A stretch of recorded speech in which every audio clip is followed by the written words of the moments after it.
Hey, spooky people. It's your best friend Kenny here, and this is the third part of the fifth tier of the Unsolved Mysteries and Weird Things Iceberg by JuanThePickle. You already know what we're doing here, so let's get spooky.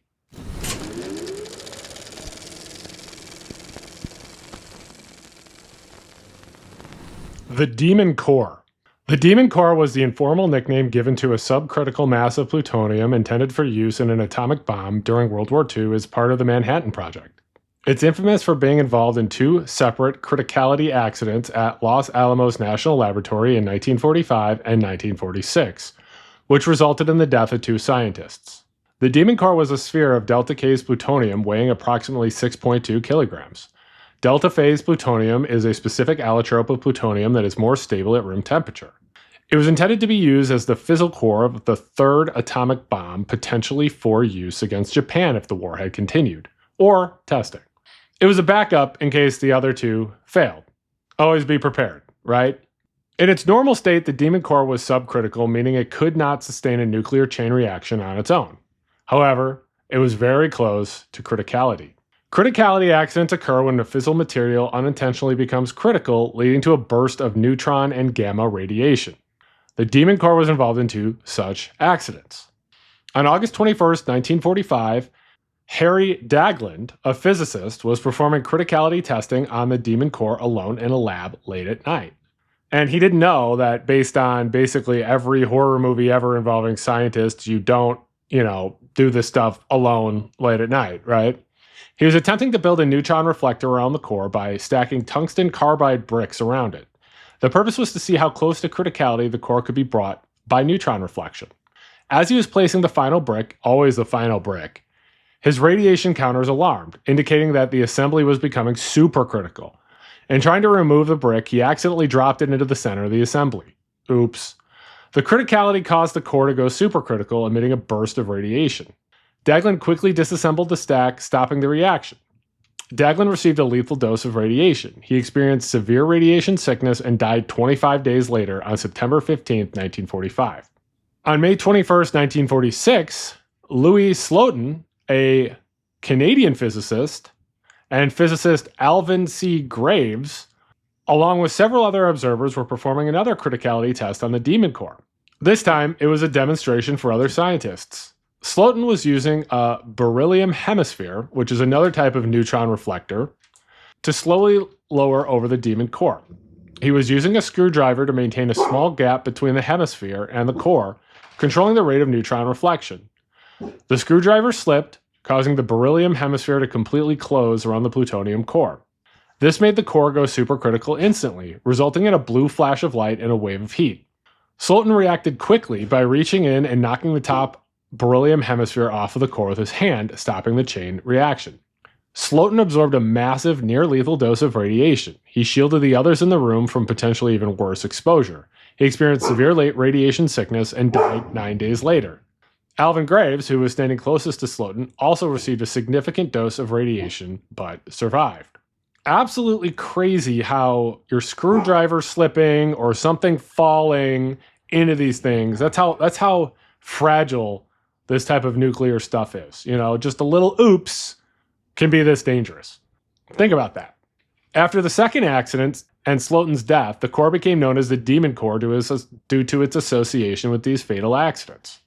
These accidents led to significant changes in safety protocols for handling fissile materials, emphasizing remote manipulation and increasing shielding to protect researchers. After the second accident, the Demon Core was deemed too dangerous to use and was melted down to recover its plutonium for use in other weapons. The Elephant's Foot. Most of you should know the Elephant's Foot. The Elephant's Foot is a nickname given to a large mass of corium formed during the Chernobyl nuclear disaster in 1986. It is one of the most dangerous pieces of nuclear waste in the world, and also one of the most well-known, and a reminder of the severity of the Chernobyl accident. Corium is a lava-like radioactive material that is created in a nuclear reactor meltdown accident. It is formed when the nuclear fuel rods, reactor control rods, structural materials, and concrete reactor containment structures melt together due to the extreme heat. Yeah, that's right. A bunch of metal and concrete melting together. In the case of Chernobyl, the intense heat of the uncontrolled nuclear chain reaction caused the uranium fuel, graphite moderator, and other materials to melt and fuse. During the Chernobyl disaster, reactor number 4 experienced a catastrophic power surge and explosion. This led to a core meltdown, where the nuclear fuel overheated and melted through the reactor core and containment structures. The molten corium, a mixture of melted nuclear fuel, control rods, steel, concrete, and sand, flowed downwards due to gravity and extreme heat. It flowed towards a steam distribution corridor beneath the radiator. The molten mass eventually solidified in a basement area under the reactor known as the basement of Unit 4. It solidified into a glassy, wrinkled mass. The solidified corium took on a wrinkled, solidified appearance that, when first discovered, was said to resemble the foot of an elephant, hence the nickname. The elephant foot was discovered in December 1986, several months after the Chernobyl accident in April of 1986. It was immediately recognized as being intensely radioactive, emitting extremely high levels of radiation. Due to the lethal radiation levels, it was impossible to approach the elephant's foot directly for extended periods. Early examinations and photographs were taken using remote control cameras and robots. One of the most famous photographs of the elephant's foot was taken in 1986 by Artur Korneyev, a Kazakhstani nuclear inspector. These photographs were historically significant, but were taken at great personal risk due to the radiation exposure. Radioactive decay has reduced the radiation levels over time, however, the elephant's foot remains highly radioactive and dangerous to approach even today. I don't know if you watched the HBO series on Chernobyl, but I highly suggest that you do. It's one of the best series that I've ever seen. One of the best television series I've ever seen. And the way it covers the Chernobyl accident and how all of these things kept happening to make things worse. Ian Brady's Briefcases. Ian Brady, along with Mira Hindley, was one of the Moors murderers responsible for the abduction, SA, and murders of several children in the UK in the 1960s. Ian Brady's Briefcases refers to 2 locked briefcases that Brady insisted should not be opened until after Mira Hindley's death, and then only under specific conditions.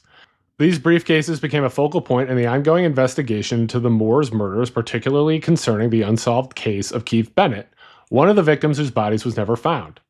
Before his death in 2017, Ian Brady stipulated that 2 locked briefcases he owned should only be opened after the death of Mira Hindley, who died in 2002. He further specified that they should be opened by Jackie Malting, a former detective who had interviewed him extensively, and Terry West, the brother of Leslie Ann Downey, one of the victims. It was widely hoped that the briefcases might contain clues or information that could potentially lead to the location of Keith Bennett's body. Keith's mother, Winnie Johnson, had campaigned tirelessly for decades for her son's remains to find her son's remains before her own death in 2012, and the briefcases represented a potential last chance for closure for the family. When the briefcases were finally opened after Brady's death, their contents were described as disappointing in terms of providing immediate answers about Keith Bennett. The contents included a large volume of letters and documents written by Brady, cassette tapes likely containing recordings by Brady. There were no map or explicit directions to the location of Keith Bennett's body within the briefcase. And while there is no direct clues, investigators believe the contents, particularly the letters and tapes, might still contain indirect clues, coded messages, or insights into Brady's mindset that could potentially assist in the search for Keith Bennett. Police investigators spent considerable time reviewing and analyzing the contents of the briefcases after they were opened. They hoped to find any detail, however small, that could be relevant to the ongoing investigation. Despite the initial disappointment that the briefcase didn't contain a straightforward map, the review of the contents was intended to inform and potentially guide further searches on Satellite Moor for Keith Bennett's remains. Police emphasized that they would continue to follow any credible leads. Personally, I find it strange that they sort of humored him about this, but I think they probably should have just said, okay, yeah, we won't open those briefcases, and then they should have seized the briefcases and just opened them and seen what was inside, and then they could have, interviewed Brady about these while he was still alive so they could get more information. But, that's just me. Ken Rex Mcelroy. Ken Rex Mcelroy was a resident of Skidmore, Missouri, who became infamous for his history of criminal behavior and intimidation in a small town during the 1970s and early 1980s. He was shot and killed in broad daylight in Skidmore on July 10, 1981, in front of numerous townspeople, yet no one was ever charged for his murder. The case remains unsolved and shrouded in mystery and a local code of silence. Ken Rex Mcelroy was widely considered a bully and menace to the residents of Skidmore and the surrounding areas.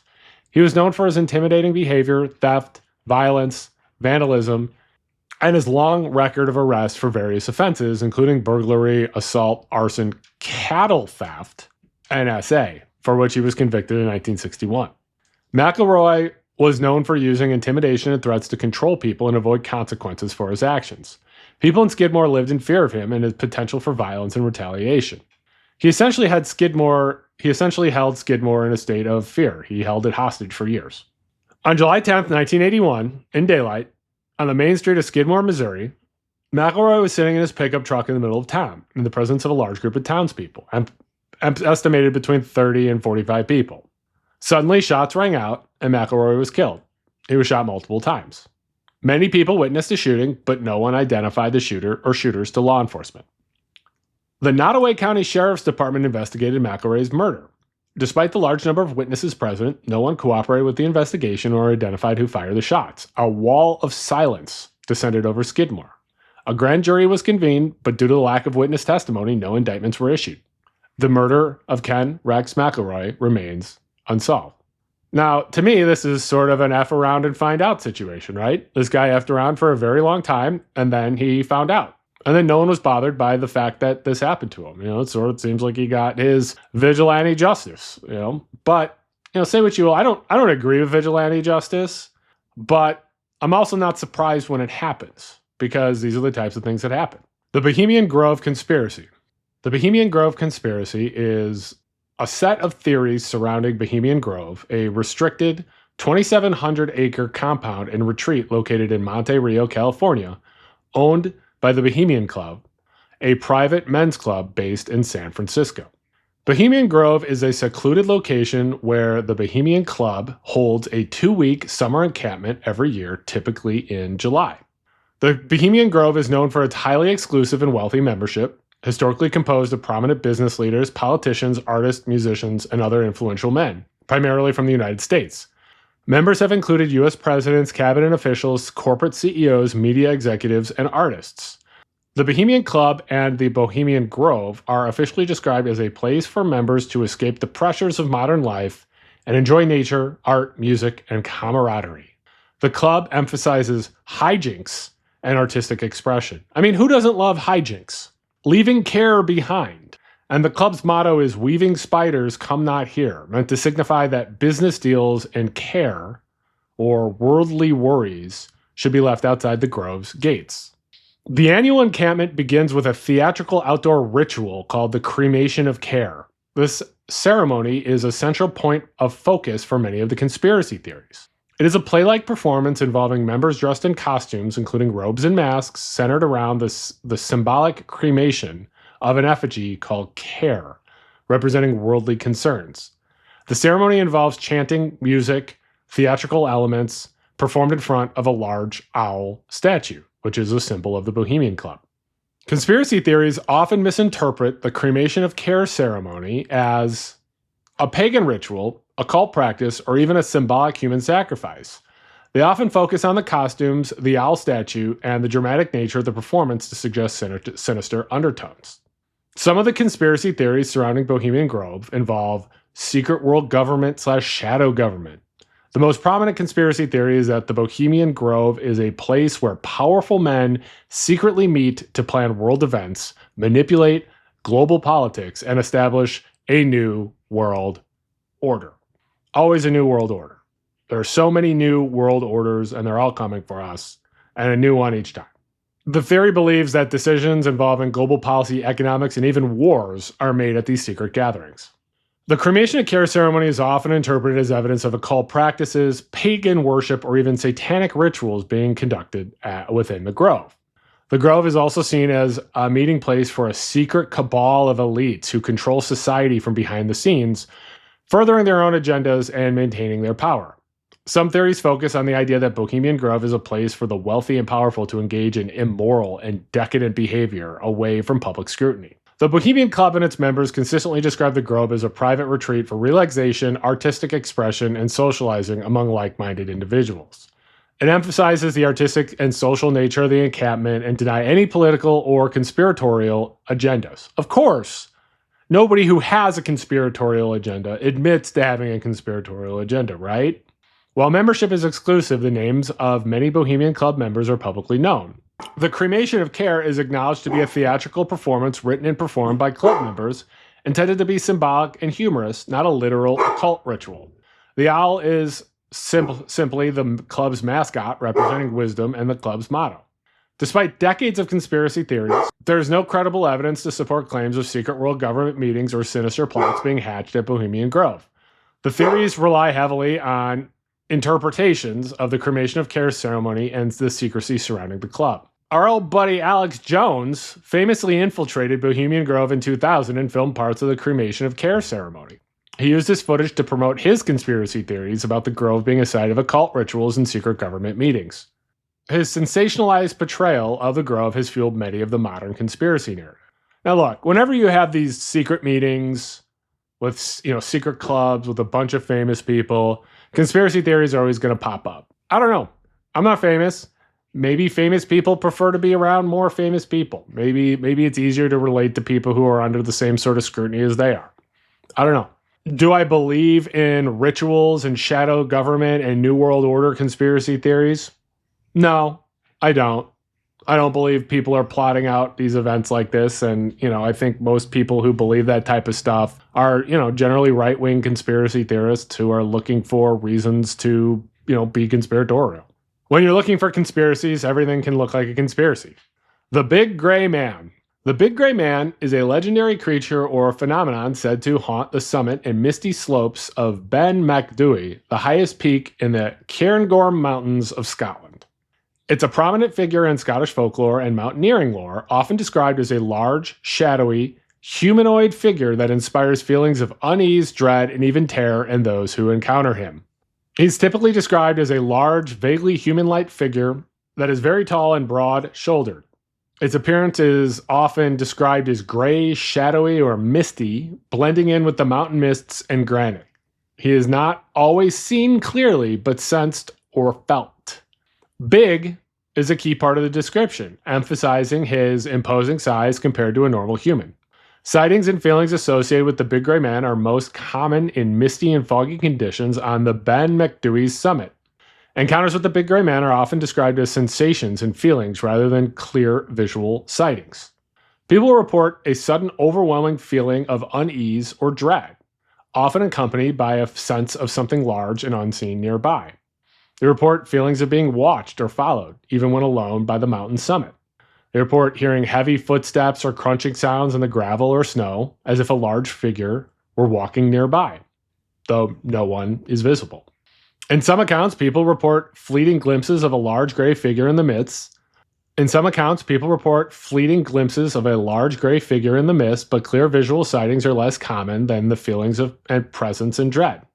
Look, you guys know I love cryptids. I love spooky monsters, and I love Scotland. So I'm all for the Big Gray Man. I didn't know about the Big Gray Man before sort of doing this research, and I am pro Big Gray Man. The Blackbird of Chernobyl. The Blackbird of Chernobyl is a cryptid legend said to have been sighted in Chernobyl before the 1986 nuclear disaster. Before the nuclear disaster. This blackbird is described in legends as a large winged humanoid figure depicted with giant wings and a dark, headless body. Sometimes it's said to have piercing red eyes in its torso where its head would normally be. Similar to the Mothman, sightings were associated with impending disaster, and some believe it was a warning of the Chernobyl catastrophe. So it's Mothman's brother. Legends claim workers in the control room saw the creature in the days leading up to the Chernobyl explosion. Those who supposedly saw it were said to experience nightmares, and in some versions, all who reported contact with it died from radiation poisoning. Now, it's important to remember that this is an internet legend and a cryptid legend, and stories of this possibly emerged decades after the disaster. Kind of similar to a Slender Man type situation where it was an internet legend before it was a folklore legend. Some speculate sightings might be a misidentification of a large bird like a black stork. And, the fear and stress of the Chernobyl event obviously created, more hype for this thing. Allan J. Abrahamson. Allan J. Abrahamson is a man who attempted to fake his own murder using a weather balloon and a gun, of course, from Florida. Allan J. Abrahamson was found dead of a gunshot wound, and it was originally believed that he was murdered. However, the police investigated and they found a receipt for a weather balloon and a receipt for some helium tanks, and eventually realized that he devised an elaborate plan involving a weather balloon and a gun. He attached a loaded gun to a weather balloon and released it. The intention was for the balloon to carry the gun far away, making it appear as if he had been murdered and his body had been disposed of, with the gun being found later in a remote location, seemingly unconnected to him. However, as part of the police investigation, they figured out his plot and they found out he wasn't murdered. Pretty wild story. Lal Bihari. Lal Bihari is an Indian farmer who, though alive, was officially designated dead between 1975 and 1994.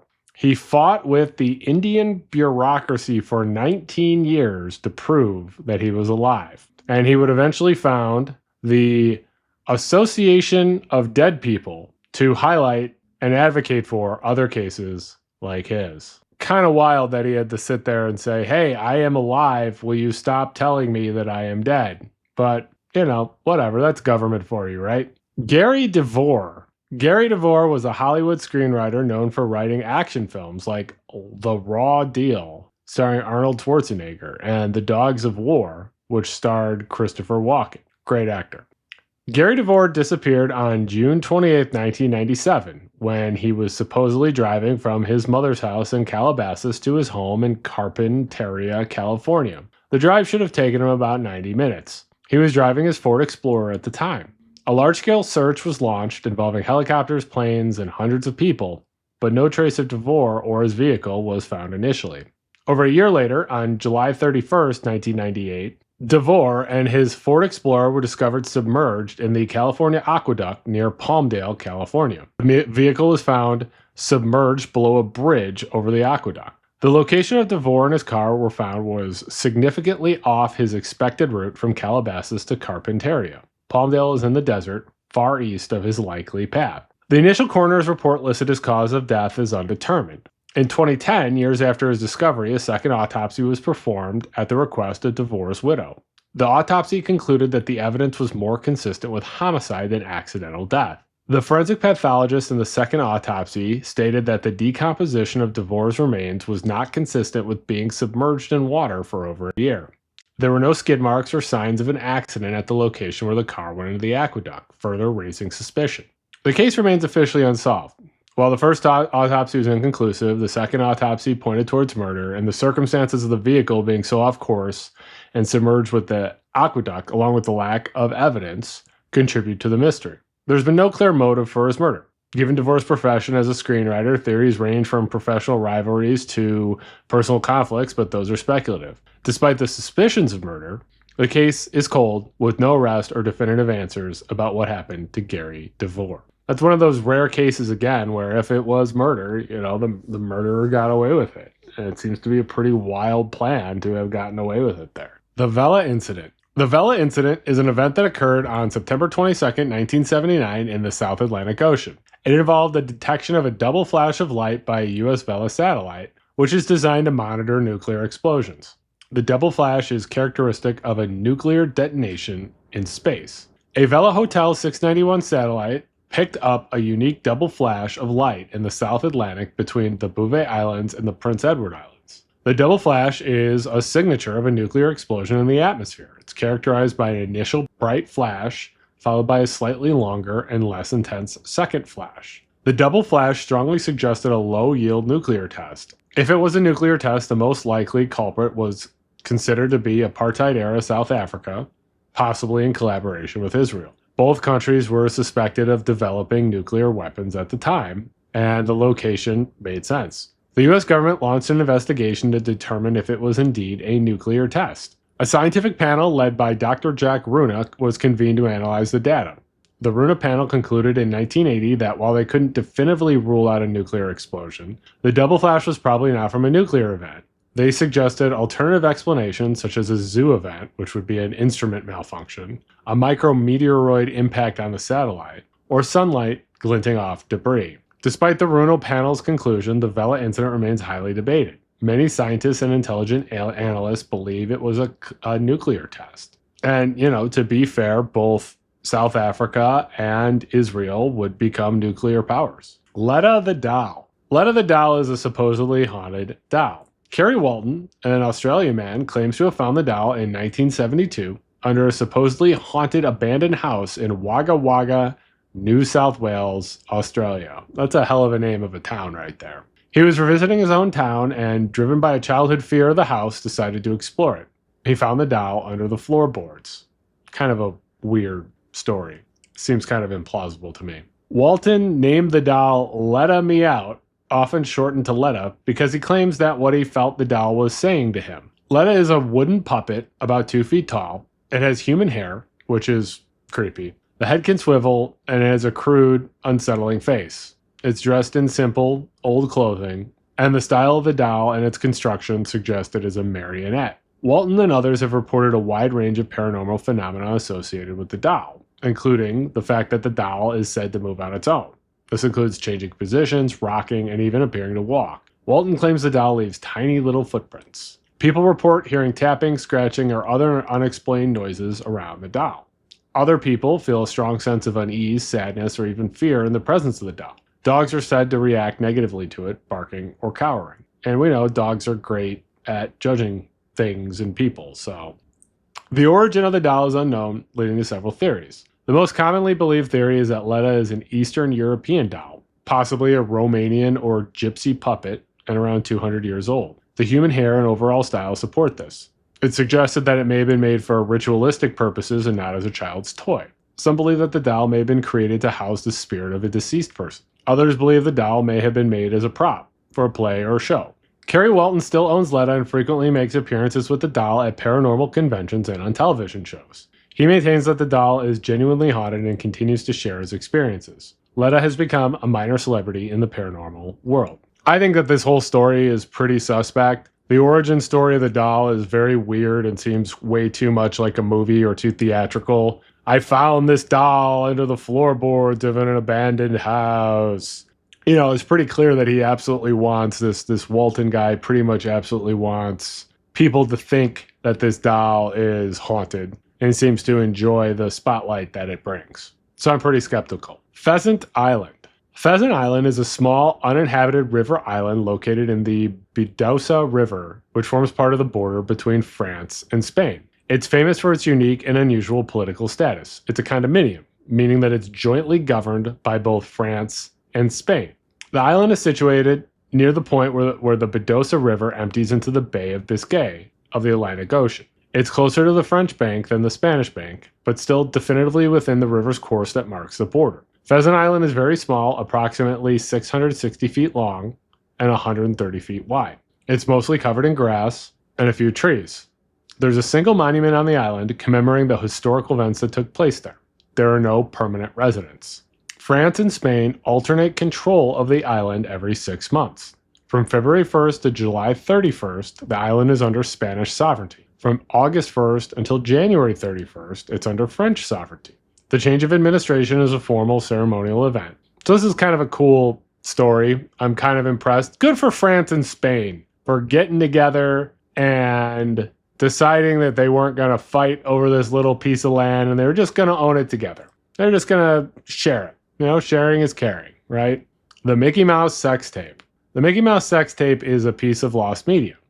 In 1936, shortly before Walt Disney's 35th birthday, his brother Roy encouraged Disney employees to hold a surprise birthday party for him, and they agreed. Supposedly, 2 unknown animators decided that it would be funny if they were to animate a short of Mickey and Minnie having sex for the party. When the short was shown, Disney responded by feigning laughter before complimenting the quality of the animation and inquiring as to who had created it. Once the 2 animators came forward, he immediately fired them and then left the building. He supposedly ordered the destruction of all known copies of the animation thereafter, and it's unknown if any copies of the short survived after this. Now, this is sort of one of those anecdotes that no one knows if it's actually true or not. But I think if this animated short ever existed, I'm sure that you will probably never see it. And I think it would be very difficult to determine, even if it were discovered, whether it was this specific short from this story, if it were to surface. Also, damn, Walt Disney was mad.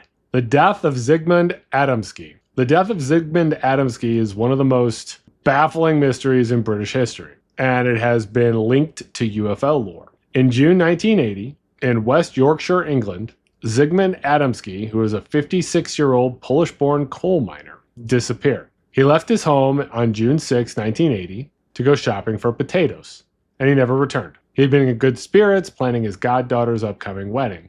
Adamski was reported missing, a search was conducted, but no trace of him was found for 5 days. On June 11, 1980, at approximately 3:45 p.m., Trevor Parker, the son of the owner of Tomlin's Coal Yard in Todmorden, found Adamski's body lying on top of a 10-foot-high pile of coal. Todmorden is about 20 miles from Tingley. The condition of Adamski's body and the circumstances surrounding his death were highly unusual, leading to a lot of speculation and theories. The coroner estimated that Adamski had died somewhere between 11:15 a.m. and 1:15 p.m. on the day his body was found. That means he had been on top of the coal pile for only a few hours at most before being discovered. Yet no one at the busy coal yard had seen anyone place a body there. There were no indications that there was a struggle. There were no indications that Adamski had climbed the coal pile himself. There were no scuff marks on the coal, no coal dust on his shoes, and no footprints or other disturbances on the coal pile that would suggest someone else had carried him up. The official cause of death was determined to be a heart attack, but Adamski had strange, elliptical burns on his neck, shoulders, and the back of his head, and these burns were covered with a mysterious, unidentifiable ointment that could not be analyzed by forensic scientists. Adamski was wearing a suit jacket, but his shirt was missing, and his trousers were improperly fastened. His shoes, while on his feet, were strangely tied. His watch and wallet were also missing. Despite having been missing for 5 days, Adamski only had 1 day's growth of beard. This suggests that he may have been alive and possibly looked after during his disappearance. Apart from the burns and the heart attack, there were no other significant injuries to suggest a fall, an assault, or any other obvious cause of death. The Adamski case has generated numerous theories. The most famous and enduring theory is a UFO abduction. This is largely fueled by the unexplained burns, the ointment, and the lack of evidence about how he got on top of the coal pile. The idea is that Adamski was abducted, experimented upon, and then returned to a location where he would be found. There are some other theories, including that Adamski was the victim of a secret weapon testing from the military, that he was part of a kidnapping or murder, and that he somehow died, or that he died somehow accidentally. However, none of those explanations explain, how he got there, how there was no disturbance to the coal, etc., and so forth. I don't know. I don't think that this is a UFO death, but I kind of like the UFO theory. But I don't necessarily think that this is a UFO death. But it's certainly strange. I would almost wonder if someone involved in the coal field might have had something to do with his death. The Great Red Spot. The Great Red Spot is Jupiter's most famous and distinctive feature. It's a colossal, long-lived storm in the planet's southern hemisphere. It's essentially a gigantic, high-pressure anticyclone, much larger than Earth. The Great Red Spot is enormous, though it has been shrinking. At its largest historically measured size, it was wide enough to fit 2 or 3 Earths across it. Currently, it's about 1.3 times the diameter of Earth, still making it a massive storm system. The spot is typically a deep reddish brown, though the color can vary in intensity and hue, sometimes appearing more orange or even pale salmon. The Great Red Spot is generally oval-shaped, though its shape can change slightly over time, and it's located at Jupiter's southern hemisphere. The Great Red Spot rotates counterclockwise with a period of about 6 Earth days. It's believed that the wind speeds reach approximately 270 to 425 miles per hour, which are much stronger than any winds that can form on the planet Earth. The Great Red Spot has been observed continuously since at least 1830 and possibly even earlier. This makes it an incredibly long-lived feature. However, it's important to note that it is not known for sure when the spot was observed. This makes it an incredibly long-lived storm. Also, over the past century, the Great Red Spot has been noticeably shrinking in size, and its longest axis has been decreased considerably. That's cool. The EAS Zombie Hoax. The EAS Zombie Hoax, also known as the Emergency Alert System Hacking Incident, was a series of coordinated cyber attacks that targeted the emergency alert system in the United States. Hackers compromised the EAS infrastructure of several television stations, broadcasting false warnings about a zombie apocalypse. It occurred on February 11, 2013. And the attacks primarily affected stations in Great Falls, Montana, Marquette, Michigan, and Kalispell, Montana. It also affected stations in Albuquerque, New Mexico, although this station was testing its equipment at the time, and the test message got looped incorrectly. The hacked EAS message varied slightly between stations, but the core message was consistent: a warning of a zombie outbreak. The audio messages typically stated that dead bodies were rising from the graves and attacking the living. Some messages included instructions not to approach or engage with the bodies because they were considered extremely dangerous. The alerts were often accompanied by the standard EAS warning tones and visual crawls. The hackers exploited a vulnerability in the EAS equipment used by the affected stations. Specifically, they targeted the digital alert systems, emergency alert system encoders, decoders. Civil authorities in your area have reported that the bodies of the dead are rising from their graves and attacking the living. Follow the messages on screen that will be updated as information becomes available. Do not attempt to approach or apprehend these bodies as they are considered extremely dangerous. I repeat, civil authorities in your area have reported that the bodies of the dead are rising from their graves and attacking the living. This warning applies to all areas receiving this broadcast. Tune in to 9:20 a.m. to get updated information in the event that you are separated from your television or if electrical service is interrupted. These devices are used by broadcasters to receive and relay EAS messages. The key to the attack was that the affected stations had failed to change the default factory passwords on their EAS devices. This allowed the hackers to easily gain remote access to the system. Once they had access, the hackers were able to inject their own audio messages into the broadcast stream, overriding the regular programming. I don't even think, this is sort of unbelievable, right? They didn't change their passwords. The first thing that you're absolutely supposed to do, they left their default passwords on this very critical, important piece of, notification system. They shouldn't even call these people hackers because they didn't really do any hacking, did they? They just sort of figured out how inept the people running these systems were. I don't know. It's pretty funny. I love zombies. Who doesn't love zombies and zombie apocalypse stuff? And it's pretty funny that they were able to do that. I guess a lot of people were confused and scared and mad. I don't know what I would think.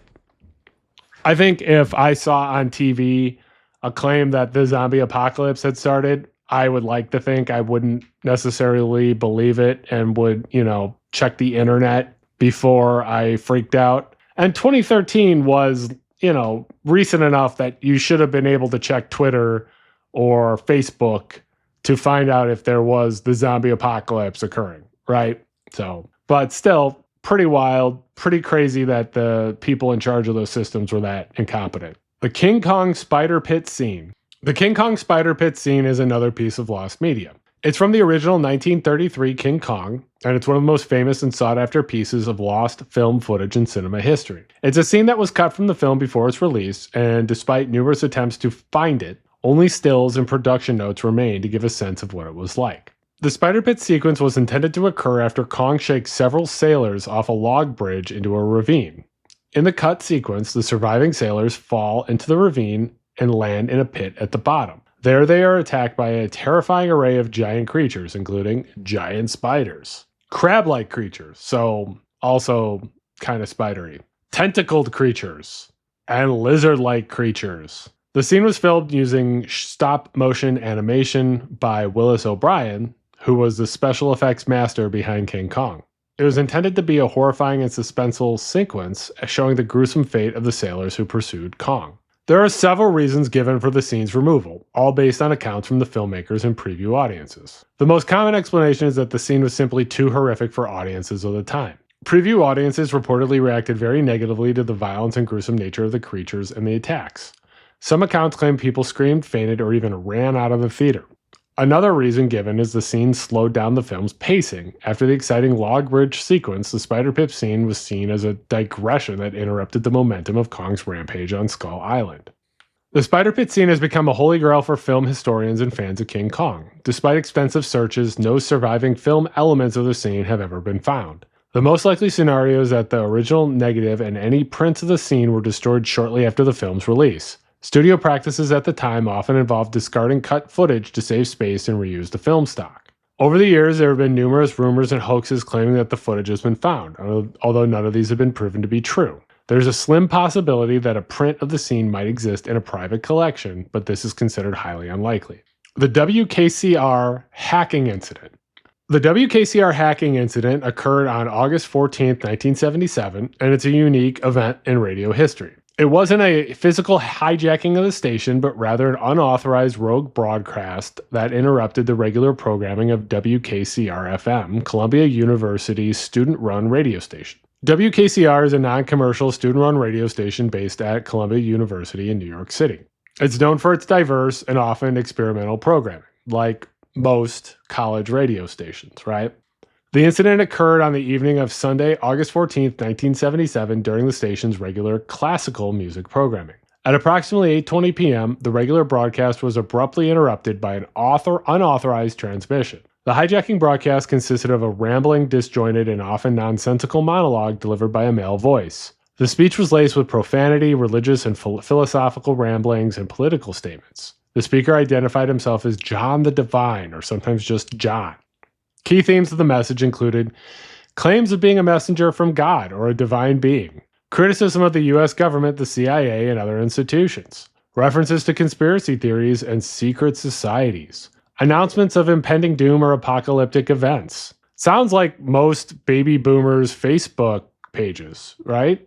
Or their Facebook feeds, I guess. Not all baby boomers are into this stuff. It's believed that the hijacker used a relatively powerful transmitter, likely located somewhere in the vicinity of Columbia University. The signal outpowered WKCR's own signal, effectively taking over the 89.9 FM frequency. Because it was overpowering the signal, rather than an infiltration of the station's equipment, the broadcast staff at WKCR were powerless to stop it immediately. This reminds me a lot of the Max Headroom incident, which we had talked about earlier. And I think the answer to who was responsible for this is kind of a similar group, right? If you recall the Max Headroom incident, a big part of the discussion about that is there were people that just sort of like doing these kind of hacks. And because they could do it, they would do it. It seems that a group of people in New York found out that they were able to do this, and they decided to go ahead and do it and, put something bizarre on the air. The Marozi. The Marozi, also known as the spotted lion, is a cryptid. And we love cryptids. Said to inhabit the highlands of East Africa, particularly Kenya. The Marozi is typically described as resembling a lion, but with distinct differences.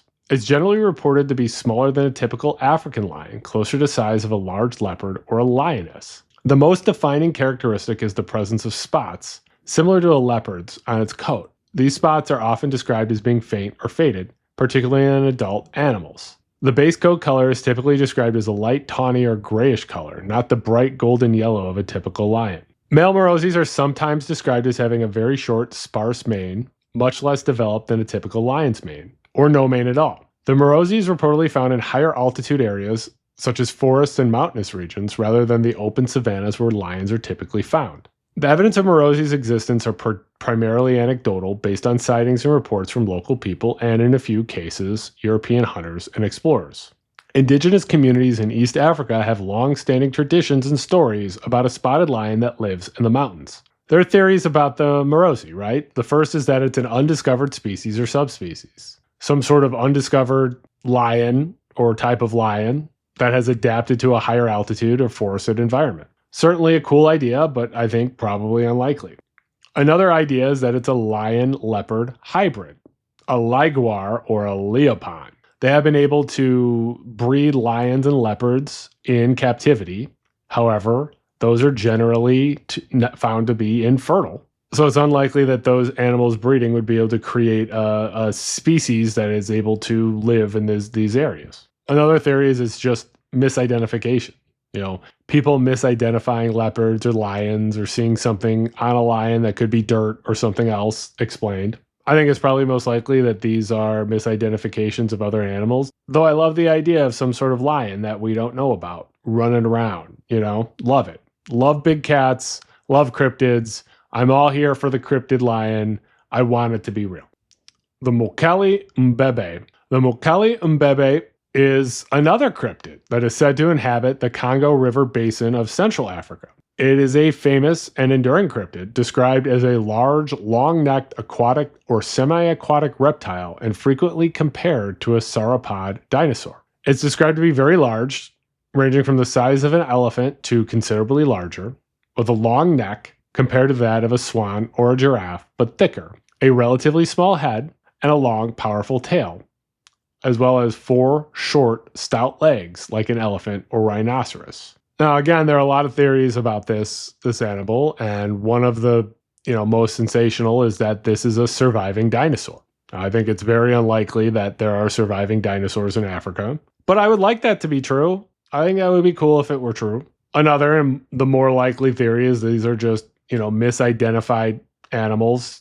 Someone sees the back end of an elephant or a hippo and some tree branches or something, and the brain sort of puts it together as some sort of dinosaur-like creature.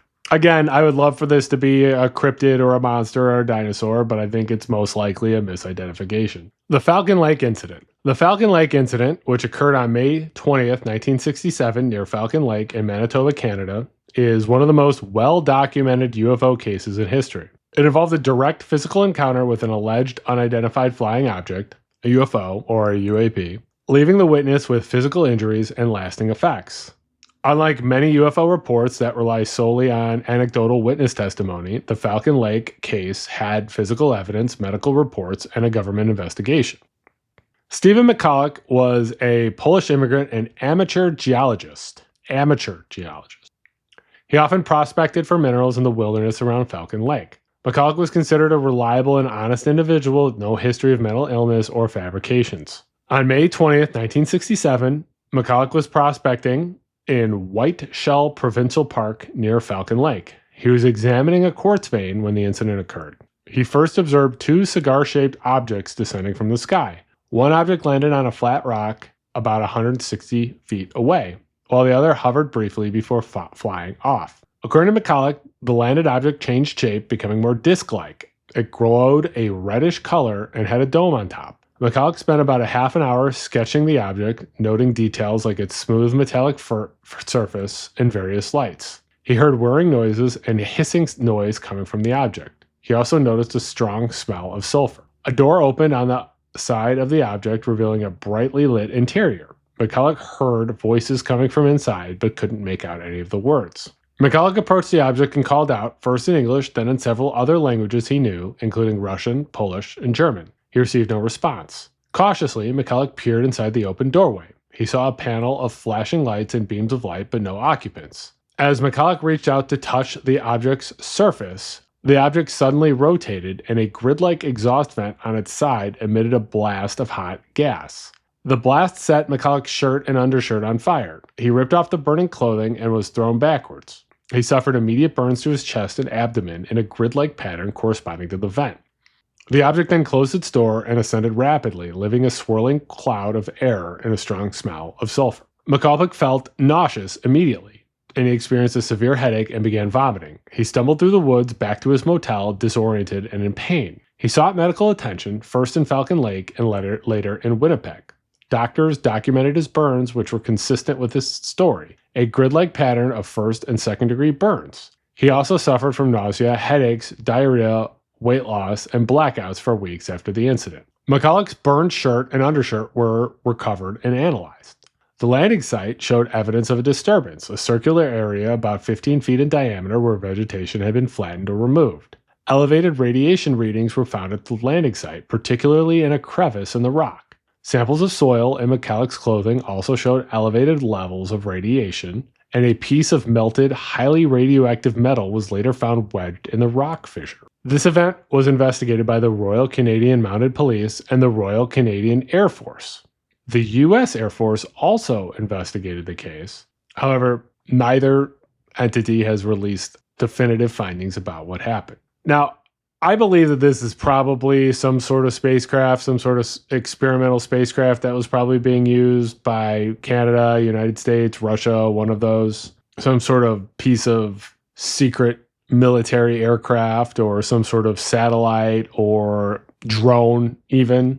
I think that's probably the most likely explanation for this one. Brandon Swanson. Brandon Swanson is a missing person case, an unexplained missing person case from Minnesota. On May 14th, 2008, Brandon Swanson, who was a 19-year-old student at the Minnesota West Community and Technical College in Canby, Minnesota, disappeared. He was described as responsible, friendly, and close to his family. Brandon was celebrating the end of spring semester with his friends in the town of Canby. He had been drinking, but witnesses said that he did not appear overly intoxicated. Around midnight, Brandon left Canby to drive back to his home in Marshall, Minnesota, a drive of about 30 miles. Around 1:54 a.m., Brandon called his parents, Annette and Brian Swanson. He told them that he had driven his car into a ditch and needed them to come pick him up. He said he was near the town of Lind, which is southwest of Marshall. Brian Swanson drove to Lind to find him, while Annette stayed on the phone with him. They kept in constant communication. Brandon described walking towards what he thought were the lights of Lind, but he couldn't reach them. He described walking through fields, hearing running water. He was increasingly confused and disoriented. Approximately 2:30 a.m., after about 47 minutes on the phone with his mother, Brandon suddenly exclaimed, "Oh shit!" The phone call then abruptly ended. Annette Swanson repeatedly tried to call Brandon back, but the calls went straight to voicemail. He was never heard from again. Law enforcement, volunteers, and search dogs conducted extensive searches of the area where Brandon was believed to have gone missing. The searches were focused on areas around Lind as well as other towns along Brandon's possible route. The next day, Brandon's car was found in a ditch near the town of Taunton, not Lind. Taunton is northwest of Marshall, in the opposite direction of Lind. The discovery significantly expanded the search area and deepened the mystery. The car was on a gravel road along a field access road. The Yellow Medicine River flows near where Brandon's car was found. The river was high and fast-moving at the time of his disappearance. Initial theories focus on the possibility that Brandon had fallen into the river and drowned, but extensive searches of the river yielded no results. Cell phone records confirmed that Brandon's last call originated from the vicinity of Taunton, not Lind. This showed that he was significantly off course from his intended route. There was no evidence of foul play found in or around Brandon's car. Nothing was missing, and there were no signs of a struggle. Search dogs tracked Brandon's scent from about 3 miles along a gravel road heading north and west from his car, then along a field edge to a farm. The scent trail ended at the edge of the Yellow Medicine River, but at a different location than initially suspected. Now, personally, I think it's pretty likely that he was confused, disoriented, and I think he walked into the river. And I think, unfortunately, he drowned there. And that's really sad. It's really sad that this happened to him, and it's really sad that his parents had to endure this. Rey Rivera. Rey Rivera is a suspicious death case. A man who was found dead in a Baltimore hotel with strange circumstances surrounding his death. Rey Rivera had recently married Allison Jones, and they had moved to Baltimore from California a few months before his death. He was described by friends and family as an intelligent, ambitious, outgoing, and generally happy person. He had no known history of mental illness or substance abuse. On May 16, 2006, Rey and Allison spent the evening at home. A friend of Allison's, Claudia, was staying with them. Around 6:30 p.m., Rey received a phone call that seemed to agitate him.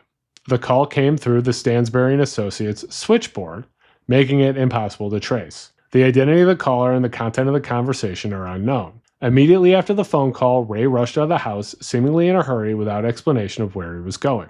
This was highly unusual of him. This was the last time anyone was known to have seen him alive. Allison reported Rey missing the next day after he failed to return home or contact her.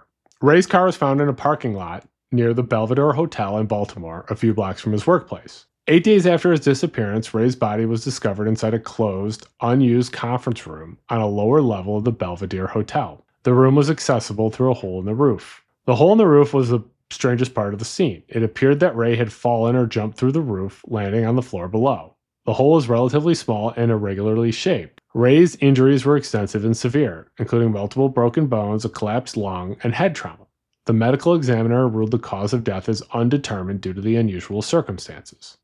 There are a lot of theories about what happened to Rey, although none of them seem to fit perfectly. Police initially believed that this was a self-unaliving, and they suggested that Rey jumped from the roof of the Belvedere. However, this theory has problems. The location of the hole and the position of Rey's body made it extremely difficult for Rey to have jumped from the main roof of the hotel and landed where he did. The trajectory would have required a running jump and significant horizontal distance, which was not feasible given the surrounding structures. Also, he left no unaliving note, and there was no indication in his behavior or personal life that he wanted to unalive himself.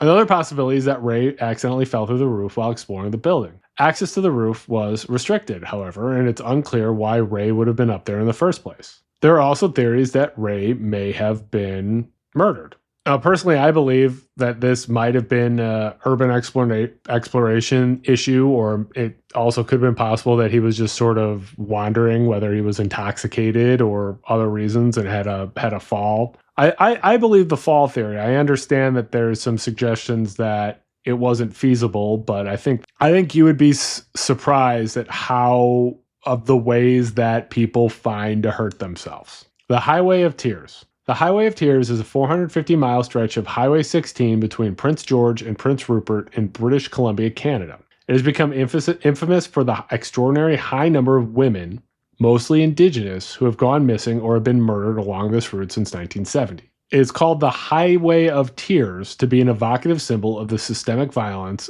against indigenous women and girls in Canada, a crisis that extends far beyond this highway and also extends to the United States. Missing and murdered indigenous women are a problem in North America. They are very vulnerable people, and there is just such a high rate of indigenous women who are murdered, and people do not seem to care. I did a video on active serial killers in the United States, and I discussed the Highway of Tears in it, and you should check that out if you would like to see a longer discussion of this issue. The Brabant Killers. The Brabant Killers were a group of violent criminals who carried out a series of brutal and seemingly random attacks in Belgium between 1982 and 1985. Their crimes shocked the nation, and the case remains one of Europe's most notorious unsolved mysteries. The seemingly random nature of the attacks, the extreme violence used, and the lack of clear motive have made the case particularly baffling. The crimes were carried out between 1982 and 1985. The crimes are generally classified into two waves. The 1982 to 1983, which was the first wave, was a series of robberies and burglaries with increasing violence, targeting gunshots, restaurants, and grocery stores. These were less deadly than the later attacks. The second wave occurred in 1985 and involved massacres at supermarkets. On November 9th, 1985, 8 people were killed in one of these attacks, which was the most people killed in one of these attacks. Throughout their reign of terror, 28 people were killed and over 40 injured. No one knows who's responsible for these attacks, but there are a lot of theories. Personally, I believe that this is terrorism. I think this is likely classified as terrorism. And the question is, are they Belgian domestic terrorists or are they foreign terrorists? And I think that it's questionable, unknown, but who is involved. But I think that this is a pretty good example of terrorism. The abduction of Violet Ripken. Violet Ripken, the mother of Cal Ripken Jr., was abducted in a bizarre and unresolved kidnapping case that occurred in 2012. The perpetrator has never been identified, and the motive remains unclear. The abduction happened on July 24, 2012. It occurred in Aberdeen, Maryland, which is a suburb of Baltimore. Violet Ripken was 74 years old at the time. It occurred approximately between 7 and 8 a.m. Violet was abducted at gunpoint from her home. A man wearing a camouflage jacket and glasses approached her in her garage, forced her into her 1998 Lincoln Town car, and drove away. There was never a ransom demand made, which is highly unusual in a kidnapping case. The next day, July 25, 2012, approximately 6:15 a.m., Violet Ripken was found bound but alive in the backseat of her own car, which had been parked near her home in Aberdeen. She was shaken but physically unharmed. She was able to provide a description of her abductor to the police. The Aberdeen Police Department, along with the FBI, launched a large-scale investigation, and they released a composite sketch of the suspect based on Violet Ripken's description. The suspect was described as a white male, possibly in his late 30s or early 40s, with glasses and a camouflage jacket. Investigators pursued numerous leads, including reviewing surveillance footage from the businesses and residents in the area where Violet Ripken was found and where she had been driven. However, there have been no solid leads. This case has gone cold and no arrests have ever been made. There are a few theories about what would have happened. One is that this was just a case of mistaken identity, that the perpetrator meant to abduct someone else and ended up abducting Violet. Another is that they intended to harass the Ripken family. Cal Ripken Jr. is one of the most famous baseball players of all time, and maybe that was somehow involved. But then that doesn't explain why there was no ransom ever demanded or why she was returned so quickly. North Korean ghost ships. North Korean ghost ships are derelict fishing vessels, often small and wooden, that wash ashore in Japan and other surrounding areas, typically containing the remains of their North Korean crews. They are a grim, recurring phenomenon. These are small, dilapidated fishing boats, usually old wooden boats ill-equipped for long voyages or rough seas. They lack modern navigation equipment, communication systems, and safety gear. The most tragic aspect of these boats is that they often contain the remains of their crews who have died from starvation, dehydration, exposure, or a combination of these factors. Sometimes only skeletons remain. It's believed that these exist because the North Korean government under Kim Jong-un has placed increasing pressure on the fishing industry to boost catches as a source of food and foreign currency. This pressure pushes fishermen to venture further out into the Sea of Japan, often beyond their capabilities. The boats likely set out from North Korean ports, likely with ambitious fishing targets. They encounter problems at sea, engine failure, running out of fuel, getting caught in storms, or simply getting lost during the poor navigation. Unable to return to port, the boats drift at the mercy of the currents and the winds. The crew runs out of food and fresh water, and the crew succumb to the elements, starvation, and dehydration. This is pretty horrifying. Pretty horrifying, and a stark reminder of the humanitarian crisis that is happening in North Korea. The Valley of Headless Men. The Valley of Headless Men, more formally known as the Nahanni National Park Reserve in Canada's Northwest Territories, has earned its nickname due to a series of mysterious deaths and disappearances, particularly in the early 20th century.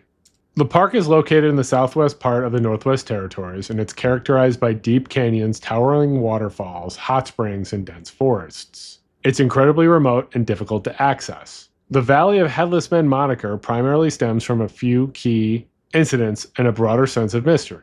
The most famous case, the brothers Willie and Frank McLeod set out to prospect for gold in Nahanni Valley. They disappeared and their headless bodies were later found near a river. The circumstances were suspicious, leading to speculation about murder, possibly by rival prospectors or something more sinister. Martin Jorgensen was also found dead. He was another prospector, also reportedly headless. Over the years, there have been other reports of people disappearing in the Nahanni Valley, some of them never found, some found dead under mysterious circumstances. Now, there are a lot of theories about what's going on here, but the likelihood is these disappearances are likely because of the harsh environment and the dangers of being in the remote wilderness. And, there's there've been a couple instances of people been found headless, but there's, reasons about why that could have happened.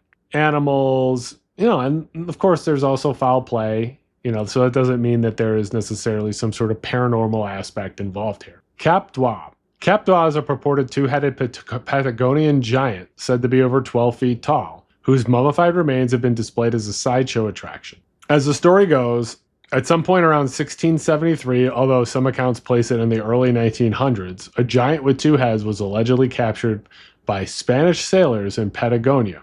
The giant, named Cap Dwa, was reportedly captive, killed while trying to escape, and then mummified. The mummified remains supposedly traveled through various hands, eventually ending up in sideshow and oddity collections, primarily in the UK and the US. Cap Dwa is consistently described as being extremely tall, with two distinct heads, each with its own set of teeth and, presumably, brains. Now, there's no credible evidence to support the existence of Cap Dwa as a genuine two-headed giant, and no skeletal remains have ever been available for independent scientific examination. This is most likely a circus or sideshow creation that was exhibited to, at the time, kind of like the Fiji mermaid and other types of hoaxes that were created to be fascinating towards people. Charles Morgan. The case of Charles Morgan is a cold case from Arizona involving a mysterious death, alleged organized crime connections, and a series of strange phone calls. It remains unsolved to this day. Charles Morgan, who went by Chuck, was a Tucson, Arizona escrow company owner in the 1970s. He was married to Ruth Morgan and had two daughters. In March 1977, he vanished from his home for 3 days. He reappeared bound and gagged with a plastic handcuff on one wrist and a rope around his neck. He claimed he'd been kidnapped. He told his wife a story about being forced to inhale a hallucinogenic drug and having a secret agent identity revealed to him. He refused to go to the police. He could only communicate by writing, claiming his throat had been sprayed with a substance that prevented him from speaking. A few months later, in May and June 1977, Morgan disappeared again, this time after telling his wife he was going to meet someone to sell some bulletproof vests. Ruth Morgan began receiving strange phone calls. A woman identifying herself only as Green Eyes claimed to have information about her husband's whereabouts. Several days after the second disappearance, Morgan's body was found in a remote desert area west of Tucson. He'd been shot in the back of the head. The scene was filled with strange and seemingly staged clues. Morgan was wearing a bulletproof vest. A $2 bill was clipped to his underwear, with 7 Spanish names written on it, along with a map and coordinates and references to verses from the Book of Revelation. He was wearing someone else's prescription sunglasses. A bag near his body contained various weapons, ammunition, knives, and rope. His car was found nearby with the keys in the ignition and a piece of paper with a map inside. The map was supposedly marked to indicate a spot where his body was found. One of Chuck Morgan's teeth was also found in the car. The case was initially ruled a self-unaliving. This was widely disputed given the gunshot wound to the back of the head and the staged scene. It would be later reopened as a homicide, but no one has ever been charged. The investigation has been hammered by a lack of forensic evidence and the unusual nature of the clues. The most prominent theory is that Morgan was involved in money laundering or other illegal activities with organized crime, possibly the mafia, and he may have been killed after trying to back out or becoming a liability. And the staged scene could have been a message to others. There are other theories too, including a government conspiracy or a double life, although I think that the organized crime theory is a double life theory. I don't know, this kind of sounds like Saul to me. This kind of sounds like something Saul from Better Call Saul would have wound up getting involved in, right? I don't know. It's a pretty strange story. I think it's probably likely that there were some people involved and all this strange stuff that was sort of involved seemed to be to create a bunch of noise to cause a bunch of weirdness in the investigation. Catatumbo Lightning. Catatumbo Lightning is a atmospheric phenomenon that occurs over the mouth of the Catatumbo River where it empties into Lake Maracaibo in Venezuela. It is characterized by near constant intense lightning activity, making it one of the most electrically active places on Earth. The lightning occurs typically 140 to 260 nights per year, with storms lasting for as long as 10 hours at a time. The lightning is incredibly intense, with thousands of strikes per hour during its peak activity. The lightning can appear in various colors, including red, orange, purple, and white, depending on the atmospheric conditions and the presence of dust and humidity. And the lightning is remarkably consistent, occurring in roughly the same location at roughly the same time of night, usually starting about an hour after dusk. The reasons for this lightning are still the subject of ongoing research, but the leading theory involves a combination of factors. First, the Andes Mountains surrounding the Lake Maracaibo force warm, moist air from the Caribbean Sea to rise rapidly. This is a common trigger for thunderstorms. The marshlands under the Catatumbo River are rich in organic matter which decompose and release large amounts of methane gas. The methane plays a role in increasing electrical conductivity of the air, making it more prone to lightning. Sea air and winds, as well as cold air from the mountains, interacts with the warm air, creating strong updrafts and downdrafts essential for thunderstorm formation. This seems pretty cool. I would like to see it someday. Finally, the Mad Gasser of Mattoon. The Mad Gasser of Mattoon. Now, I actually did a whole video on the Mad Gasser of Mattoon. In September 1944, residents reported experiencing strange odors followed by symptoms like nausea, vomiting, weakness, and partial paralysis. Some victims reported seeing a mysterious figure described in various ways, sometimes as a man, sometimes as a woman dressed as a man. The alleged attacker was said to have used some kind of gas or spray. This is a weird story. Like I said, I did a whole other video on this that you can go watch, and it's definitely a weird unsolved mystery. And go watch my video on it. Why not? You spent this much time with me. Spend some more. And that's it. That is tier 5 of the Unsolved Mysteries and Weird Things Iceberg chart by JuanThePickle. And, thank you. It's been a fun 6 months. I will start working on tier 6. I promise we'll get back to working on this Iceberg series, and we're going to finish it up. Make sure that you are following me on Blue Sky and TikTok. My username is AKBruise. Make sure that you're following me on Twitter. Also, my username is AKBruise there as well. If there is a spooky or disturbing story you would like me to cover, send me an email. My email address is thespookylawyer@gmail.com. Which of these mysteries do you like? Do you have any theories on these mysteries? Leave a comment. Tell me about it. Let's talk about it. There is a super thanks button in the YouTube toolbar. If you would like to make a donation to the channel, go ahead, click that, make a donation. It would be appreciated. Any money that this channel makes is going back into the channel so we can do bigger and better things, upgrade equipment, shoot better videos, and stuff like that. You also support me, though, by watching my videos and sharing my videos. And I really appreciate that. I appreciate that you're subscribed to this channel and that you like and share these videos with people. So it means a lot to me. And as always, please stay spooky.